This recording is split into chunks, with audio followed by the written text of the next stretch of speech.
Assalamualaikum warahmatullahi wabarakatuh. Selamat pagi anak-anakku semua yang tercinta di rumah. Pada kesempatan hari ini, perkenalkan nama saya Enda Sofiatul Kurniase, biasa dipanggil Mama Enda atau Bu Enda. Saya mengajar pelajaran bahasa Inggris lintas minat dan wajib di kelas 10, 11, dan 12. Anak-anakku tercinta yang ada di rumah, jangan lupa meskipun daring, tetap jaga kesehatan, jaga imun. Karena di era pandemi COVID-19 ini, belajar itu tetap penting dan penuh semangat. Kalian tahu, belajar, manusia pada hakikatnya memang harus belajar. Sejak kecil, kita itu dihadapkan pada belajar. Mulai belajar makan, belajar minum, maupun belajar berjalan. Hingga besar kita pun harus belajar di sekolah dan di lingkungan hidup kita. Untuk itu pada kesempatan hari ini saya akan membagikan tips bagaimana cara belajar yang efektif meskipun kalian daring di rumah, supaya belajarnya menyenangkan dan tidak membosankan. Oke anak-anakku tercinta, apa kalian siap untuk mendengarkan pelajaran saya pada pagi hari ini? Kalau siap, oke, saya akan bagikan 15 tips cara belajar yang efektif dan menyenangkan. Simak penjelasannya, 15 cara belajar yang efektif dan menyenangkan. 15 cara belajar efektif dan menyenangkan. Yang pertama, rasakan kebutuhan untuk belajar. Maksudnya apa ini? Rasa kebutuhan untuk belajar akan membuat kita menjadi lebih bersungguh-sungguh dalam belajar. Karena dengan kesungguhan kita belajar, membuat mood kita itu akan menyenangkan.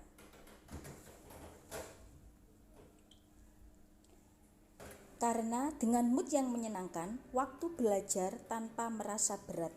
Dengan demikian, ilmu yang kita pelajari pun akan menjadi meresap keingatan kita.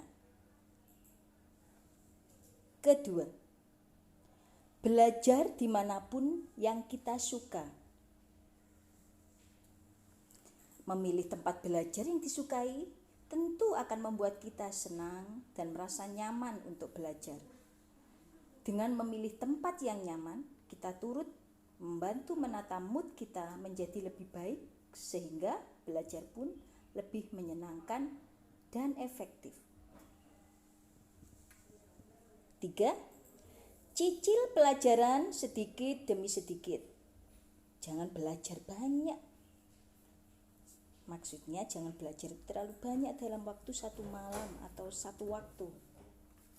Sistem kebut semalam hanya akan menimbulkan tekanan secara psikologis sehingga ilmu pun akan sulit untuk diserap dengan baik.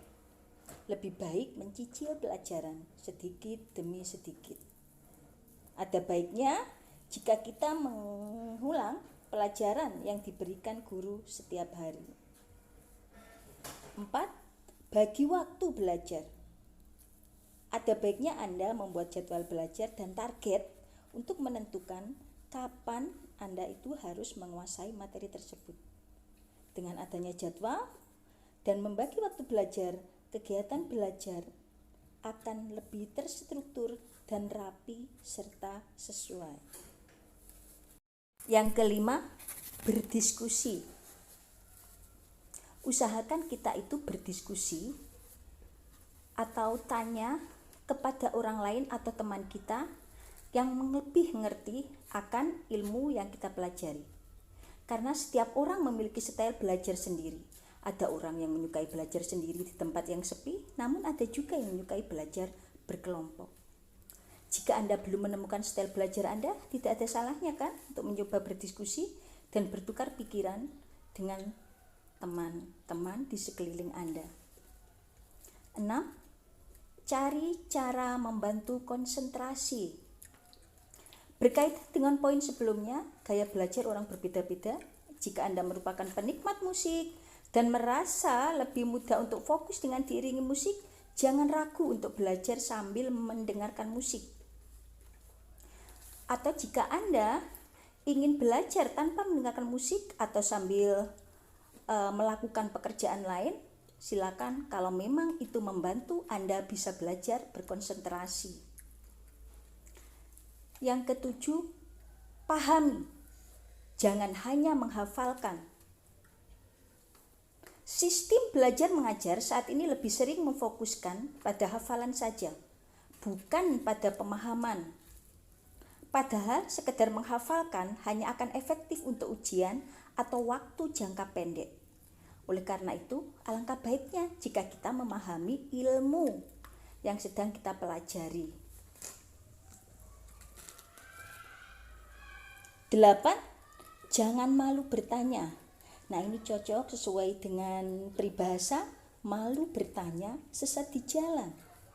Jangan segan untuk bertanya jika kita tidak memahami sesuatu atau mengalami kebutuhan atau kebuntuan dalam suatu ilmu. Kita belajar karena memang kita belum tahu tentang ilmu tersebut. Jadi tidak ada alasan untuk malu bertanya karena takut dicap orang bodoh. 9. Coba dan terus meski gagal. Karena kegagalan merupakan bagian dari pembelajaran. Tidak ada belajar yang benar jika tanpa melalui kegagalan. Bahkan, kegagalan dianggap sebagai cara belajar yang efektif karena kita mengalami sendiri penyebab dari kegagalan tersebut. Dan mengingatnya sebagai pembelajaran untuk tidak melakukan atau mengulang lagi.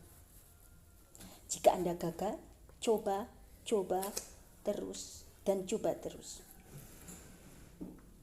10. Sukai mata pelajaran.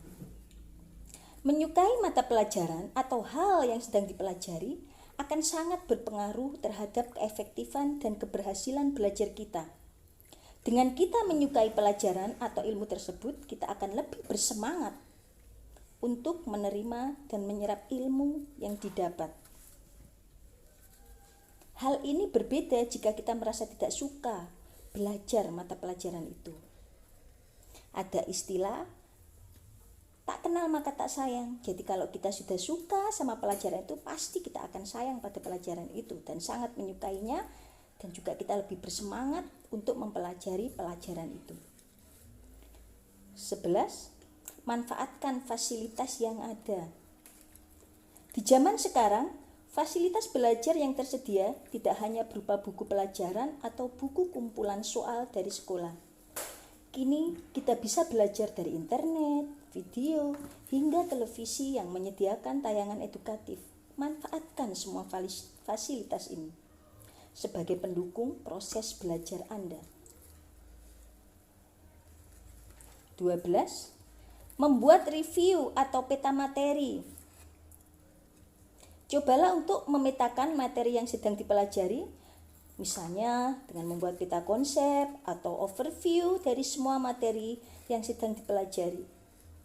Membuat review juga akan memudahkan kita untuk memahami intisari dari ilmu yang sedang dipelajari. Selain materi yang kita buat tersebut, bisa menjadi bahan belajar yang lebih simpel. 13. Membuat kesimpulan. Cobalah Anda untuk menarik kesimpulan dari materi yang sedang dipelajari. Hal ini akan menunjukkan apa saja output dari kegiatan belajar kita, dan kita bisa membaca kesimpulan ini berulang kali untuk membuat ilmu semakin tertanam di otak kita. 14. Coba latihan soal. Mengerjakan latihan soal atau uji coba memecahkan masalah sesuai materi yang sedang dipelajari akan membantu kita mengukur sejauh mana pemahaman kita atas materi tersebut. Dengan demikian, kita bisa menilai di bagian mana kita harus meningkatkan belajar dan bagian mana kita telah menguasainya. Dan yang terakhir ini adalah yang sangat penting.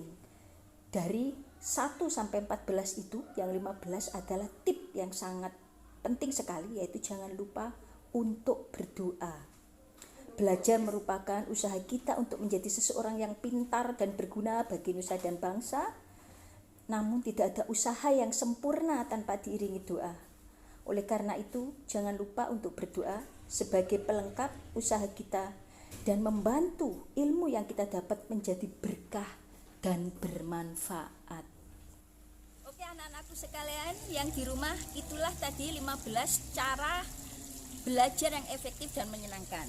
Dari saya nanti kalian itu kan sudah mendengarkan 15 tips cara belajar yang efektif dan menyenangkan. Jadi saya kasih tugas nanti 15 tips atau 15 cara belajar yang menyenangkan itu dirangkum, terus dikumpulkan di OSIS atau sesuai pengarahan panitia ya.